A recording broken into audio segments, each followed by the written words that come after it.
Hello everybody, welcome back to Sew Like Dotty. Let's have a little weekly catch up. I have had a fairly busy sewing week. I have made a dress, well I kind of worked over that the last 2 weeks, and a skirt and a top. But the skirt and the top were quite quick, so hang around and I will get to them. So I hope you've had lots of good happy sewing times. This will be going out to you on Sunday and I will be at the Knitting and Stitching show that day, so if you're there on Sunday you won't read this, you won't hear this, so just say hello if you're there anyway. So the first thing I made, I've kind of hinted at over a couple of weeks, and you might see that they shared it on Instagram a few days ago, and I shared mine, is the new pattern launch from Sew Over It. So what can I tell you about the Hetty dress? So it is a trapeze style dress, which isn't my normal style at all, and I think I'm getting used to how it looks on me, but everybody who's seen me in it or seen the pictures really likes me in it, but I'm still doing that adaptation for myself. You can do it in a whole variety of fabrics. So I did, it's a satin, like a viscosy satin, quite floaty. I have seen some beautiful brocades. Mary Ellen's brocade one is absolutely stunning. So I do think if I were to make it again, I would edge towards that sort of a fabric. I think hers is maybe cream with a gold line in it, and it looks beautiful. So what can I tell you about it? Their size range is very size inclusive. It goes from a UK size 6 to 30, and it's actually a very simple sew, but can look really kind of like wow. Now the last couple of years they've done quite fitted sort of you know, obviously you could wear this anytime, but a Christmas style dress, but this is actually very simple. So I'm going to just pop up the pattern pieces there, and hopefully you can see those. So when you're cutting out, you just cut out your front and your back, and then you've got your pockets, you've got your facing, and you've got your ties, and that's it. So it's a super simple construction. The instructions take you through it very, very easily. The first thing that you do is form a pleat, put the ties on, attach the pocket pieces, and then basically sew the side seams down and put the sleeves in, hem it up. Bish bosh, done. Very, very easy. So I will lift mine up on the hanger and show you, but I will drop in some pictures and a video as well. But just to sort of give you a quick look, this fabric was from Amore Threads. It was £5.50 a metre. It looks beautiful. It was a swine to sew with. It slipped absolutely everywhere as I was sewing, and but I got there. I mean, it you know, it didn't stop me sewing it. It just wasn't the most straightforward of sews. It is, the finished length is just above the knee. That's not a style of length I would normally wear, so I added on, I think initially I added on 7 inches, but then took 3 inches off. So I added on 4 inches to the pattern length, and I'm 5'6", and I made a straight size 18. I'm a 44 double D cup, but it didn't need to do a bust adjustment. It fits me really nicely. Sleeves fit me nicely. You can do short length, but this is the shorter length. So this, you'll see on the pictures, this finishes kind of below my elbow, or you can do full length. I didn't do full length because I sort of felt like I wanted a little bit of flesh on show. I didn't want to be too covered up. The V isn't too can't get my words out, isn't too revealing at all. So you'll also see I've done like a little close-up picture where I'm leaning into the camera, so you can just see that as well. So I'll drop those pictures in as I'm taking you through it.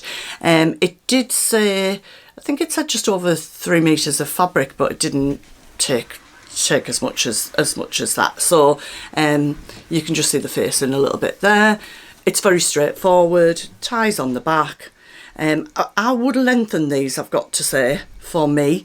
Obviously there is a pattern piece for it, but I would maybe add 6 inches on. You can shorten them very easily, but it's one of the first things you do in the construction, so you'd need to take your side seams apart to put extra ones in. So hopefully you will have seen that now. Now I did say on my last vlog that I would have 2 dresses to share with you this week. The other one is cut out, but I'm going to start sewing it today, but obviously I'm going to be at work and then heading away, so I need to get this recorded and uploaded because I want to share it with you. So what else have I made this week? I got some black sweatshirting fabric from So Affordable. I had some last year or the year before. I got some this year. She's got loads of different sweatshirting fabrics on her site.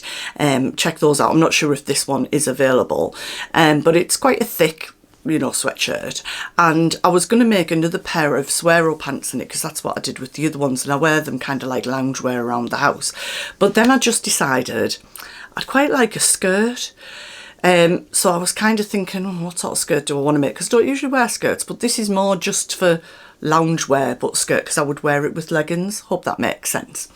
So I dived into my patterns. I've recently made the Lotta dress again, and what I've basically done is I've used the skirt pieces. So if I can easily pull one out, I'll be able to show you what I've done. I'm not sure which size this is, but basically just took the skirt pattern piece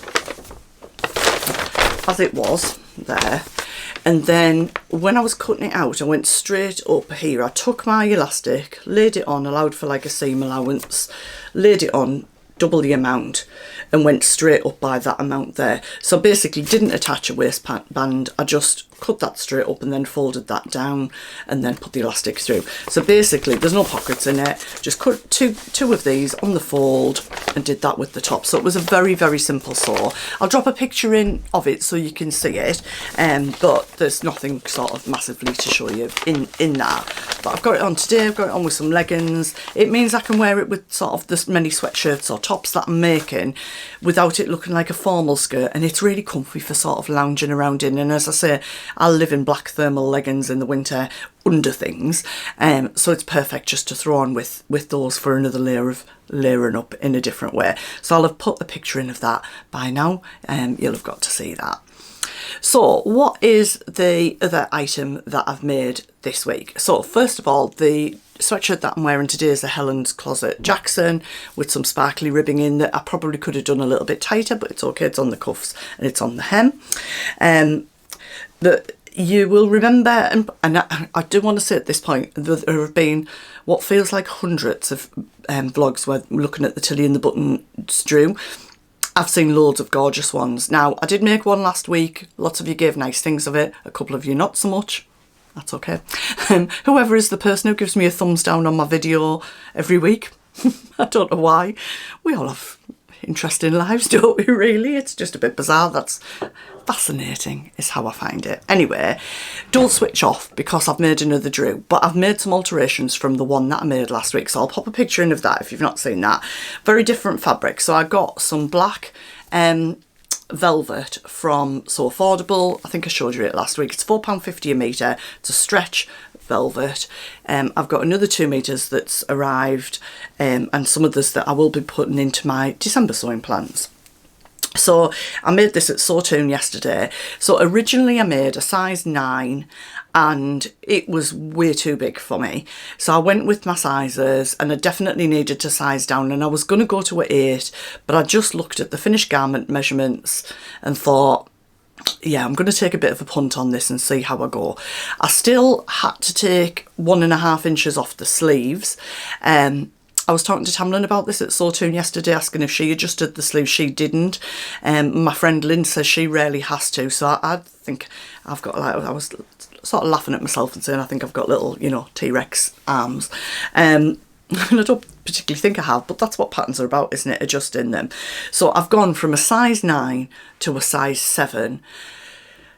I didn't want it quite as long as the longest length, but I didn't want it cropped. And I looked at the finished length of the cropped and compared it to the cropped Nicky top that I'd previously made, and it was actually slightly more cropped than that.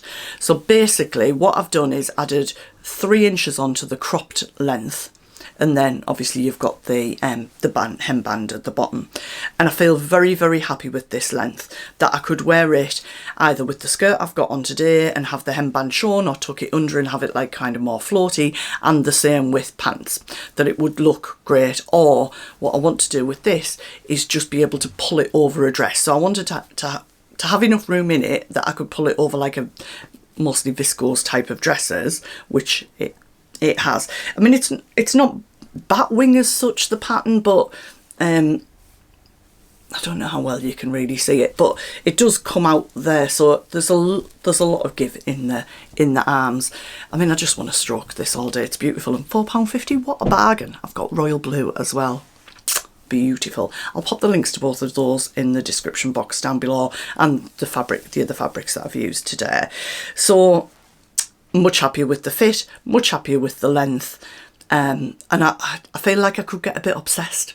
I don't know if anybody else is feeling like that with this pattern, that I could literally kind of make loads, because I've got a turquoise dress that I made in this fabric last year that I'm probably not going to be wearing. It's a bit too snug around my tummy, and I was thinking, oh, well, I could colour block that, you know. So with the royal blue and with the leftover bits of royal blue and leftover bits of black, my mind's just running, and I think there's a real risk that I could have a wardrobe full of Drews, which isn't really what I want, but you know, who knows. So let me know, how are you finding garments? Do you need to make many alterations and adjustments? What sort of things do you need to do?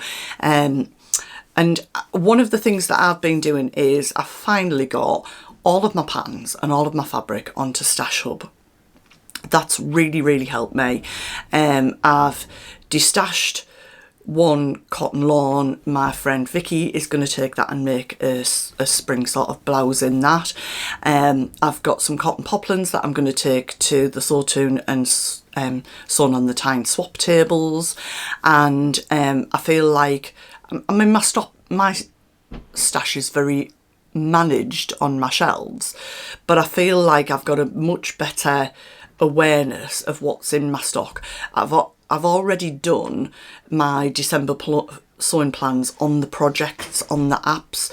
I've prioritised them, what dates I want to get them finished by for when I know I want to be wearing them, and it's just made me feel much happier about it. Now, some of the fabrics that I've got aren't in stock from the people that I bought them for, so all I did was took a picture of it and used Google Image and put that picture on there, and it's searched and it's found some of those fabrics at other places, so that allowed me to put all of the description, the width, all of that content, and then where it says shop in Stash Hub, I just changed it from that shop to the shop that I'd purchased it from.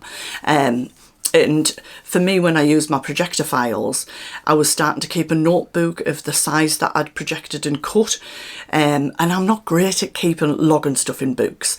So it's great because on the notes for the pattern, for example, on the Drew, I've put originally made in a size 9, next time made it in a size 7, and added 3 inches onto the crop length. So I'm very specific and I can go back into those, and it's all in one place. I can access it anytime. So when I go to Harrogate, if I want to check out what how much fabric I need for a pattern, or anywhere that I go, I'll just go straight into Stash Hub and all the details are on there. So Google Image really helped me with that. I didn't put on all of the patterns that I've got, because I have some patterns that are probably, in all fairness, like PDFs that I've printed off that I know I'm not going to make again, so I didn't put them on, but everything that's new I'm now adding on. I've got you'll see the pictures normally of my fabric. I'll drop a picture in. So I started doing my fabric 1 calyx square at a time. That made it feel more manageable for me to actually get it on, because that was the thing that was stopping me using it fully, that I just didn't have things on. So I just thought, you need to start somewhere, just start with that. And once I did that, I was doing it when I wasn't very well. If I felt like I had a bit more energy, I was just coming in and doing a cube, or sometimes I'd do 2 cubes, yeah, that was dead easy. And when I made the Drew sweatshirt with the pattern last week, that was from 2.5 meters of fabric. I only used 1 meter, so I've got 1.5 meters left, so I've been able to edit the amount and pop that in, so I know that I've got enough of that to make it, say, a t-shirt or something like that. So yeah, I just thought I'd sort of have a chat about that, because although it's not what I've made, it's sewing things that I've been doing, and yeah, I definitely feel like it's got it out of my head and it's held somewhere, so I'm not thinking about it all of the time. Hope that makes sense. That's quite important for me, and it's very easy for me to do planning, so there you go. So that's my sewing week. I know a couple of things are black, and that's quite hard for you to see, but it's unusual for me to sew with black, really. But I hope that you are having some good sewing time, and I wish you lots of happy sewing for this week, and I will catch up with you soon. Chat to me in the comments. You know I like to chat, but I'm not there for a moan, so don't be bitchy to me. It's not very nice. Let's all be nice. That's the lovely sewing community that we're in. Okay, bye for now, folks.